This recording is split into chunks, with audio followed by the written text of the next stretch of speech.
So first things first, tools are all about getting closer to and making sense of your data. So from my perspective, when I think about tools, they have an analytic purpose, but they also have a display purpose, right? And so you want to think carefully about what you're using the tool for. Is it really to do analysis and emerge findings? Is it to actually get closer to theorizing? Or is this more or less data display? And that's important because depending on what the desired outcome is, you might use a tool in a different way. So remember that these tools can be used to move from data to finding to theorizing. So I want to start by talking about the thick description. And so thick description goes all the way back to Gertz, and really was originally used in kind of anthropology and cultural studies, and it comes out of a tradition of ethnography. So it's this kind of rich description that's used. It's really interpretive. So it's not just objectively describing facts, but it's actually interpreting what you're seeing and making sense of what is being presented. And I think what's really interesting about it is it has this wonderful way of combining the kind of microscopic to tell this larger story of a case. So I want to give you an example of that. Let's start with this little snippet. The problem is that in sharing like this, I'm actually going to have to switch between documents. So just give me a moment. But what I want to show you is that you're telling a story, right? You're doing a description. And there's multiple ways to do it. So at the very start of an analytic process, what you might do is try to understand the case. What is this a case of? Now, in later stages of analysis, and this is what I'm going to show you, you might already have a specific focal point of your story. In our case, we're focusing on coordinating more specifically, and specifically we're using a mechanism to do that. So just give me 1 second to quickly pop up my other document. So you can actually see what it looks like in the real world. So hopefully you can see my document. Just going to make this a little bit bigger so you can read it. There we go. So the reason I want to show you this is because when you see this one-liner in a paper that says something to the extent of, we wrote a thick description, we wrote a rich narrative, whatever it is, what does that actually mean? So in our case, this was about a 24-page document. Obviously, I've cropped it and anonymized it to be able to show you. But this is the way that we would communicate with a third author that did not have that was not privy to the data, did not have access to the data, and quite frankly, was not that interested in engaging with the data. But it was a way to kind of communicate and share the story without sharing 250 meeting transcripts and 100+ interviews, etc. So the way that we were telling the story, remember, we're focusing on this notion of end-to-end coordinating. So it's a specific mechanism. And we started by just telling the story of what's happening in this case, what are the interested parties, and what are they actually undergoing. We had particular figures that included the value chain and how the value chain was reconfigured as a result of change. And then we explained some of the issues with that particular story. And then we started to zoom in on, okay, so why is end-to-end important? End-to-end is important because actors were talking about it all the time. So they were saying things like, oh, we need to do end-to-end management. We need to get end-to-end in place. But there was no clear definition of what that is. And as management scholars, we also weren't sure what it was. So for us, it became a really interesting thing. So we started with this general description, which was multiple pages long. So I'm just showing you a abridged version, remember? And then what we did is we looked at the data on a month-by-month basis and summarized all the data for that month. So we would do monthly narrative. So we would say, okay, this is what happens, we start in this month, this is what we're seeing, where we would kind of explain, quite interpretive, what's happening, but also give some quotes that kind of underpin and show what we're doing. And we would literally go through, and I just show you the first month in full length. Then we would have an illustrative paragraph that then would also be interpreted and explained. And we would literally do this for every month. So obviously I'm only showing you 1 month, so you can imagine, at 24-month project, how long this document would ultimately be. And then we also had some appendices about early ideas as to what some of the themes might be. So we might have that. We might have, I think we also had some ideas about acronyms and another appendix about something else. But it gives you an idea of what such a document might look like. And maybe it's one line in your paper, But as you can see, it's quite a heavy bit of analytical lifting, but yet nowhere near where you can be for an actual empirical output in a paper, right? But that's important for you to know so that you know what you might use it for. So in our case, the way we use it is to do process analysis. You could do the same thing, and instead of doing it by month, you could do it by core actor or division or key stakeholder or project. So there's lots of ways in which you can use this tool, so long as you understand how to use the basic mechanics of it. So let me then pull up my presentation again.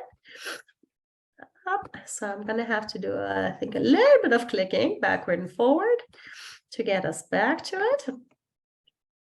Oh yeah, oh good, got right back to it. So that's why I can't just show you a screenshot, because if I show you a screenshot, I'm not quite doing justice to what you need to see.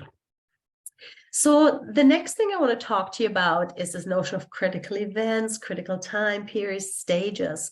And it basically comes out of this notion of temporal bracketing that Anne Langley in her 1999 paper so nicely explains. And what it basically means is dividing your data set into different time periods or blocks. And what you're trying to do is find sort of comparable units of analysis. And of course, we can argue about what that means. But normally there's some sort of turning point or mechanism that moves you from one particular stage or period to another. And that could be a critical event, that could be some sort of mechanism, that could be called a process dynamic. But what it basically means is that we're looking for those specific time points that signal a change in the case. And so you can either focus on those particular, critical events or whatever you might call them, or you could focus on the periods around them. And it depends on your kind of research question and your approach, what you would really like to do. So I want to show you this example, which is a very messy example. And I choose this example on purpose. This is from a paper with Polly Zubkowski and the late Andrew van der Ven. And we have this really, really messy process diagram. And the reason I want to show you it is to show you that we don't always get it right. So doesn't mean that just because we're a little bit more experienced in our scholarship that we necessarily always produce the most beautiful visuals. But the purpose of this visual was to basically show us these critical tension points, and we obviously elaborate them empirically in the text. And so giving you this reference allows you to actually look back and see how we highlighted what a critical tension point was, how we would describe it, and how we might narrate it, in addition to having this kind of diagram. But I think the diagram is a nice tool for teaching, because you can sort of see how we have these critical tension points that we use to analyze the data, to give us kind of a point into the data. Because part of the problem we face as qualitative researchers is we have these vast data sets. I was talking to a colleague of mine today, and she was saying, I've got 90 interviews. Like, how do I do it? I've got, 12 years of data. How do I do it? And this is one of the mechanisms you can use to do it, by focusing on particular points and analyzing around those points. So in our case, we look at these critical tension points that was, is eliciting a certain response and created a certain outcome, and that outcome then fueled another tension point, et cetera, et cetera. So the data is analyzed around these key tension points across 3 products, but nevertheless on the basis of tension points. So if you're interested, that's a piece from 2013 in Strategic Organization.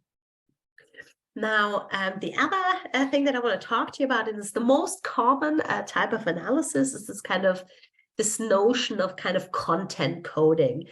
And actually, as a reviewer and editor, I can tell you, when I see the word, the phrase, we did thematic coding, I'm automatically outraged because it's so generic. What exactly did you code for? And I think here you really want to be specific and purposeful in your coding, right? You don't code just for anything and everything. Maybe at the start of your project to kind of get, a sense of the data, but for actually mobilizing it to write papers, you need much more specificity. So what I think about when I think about this kind of thematic coding, I think about, really understanding what's in the data and abstracting from it towards more theoretical codes.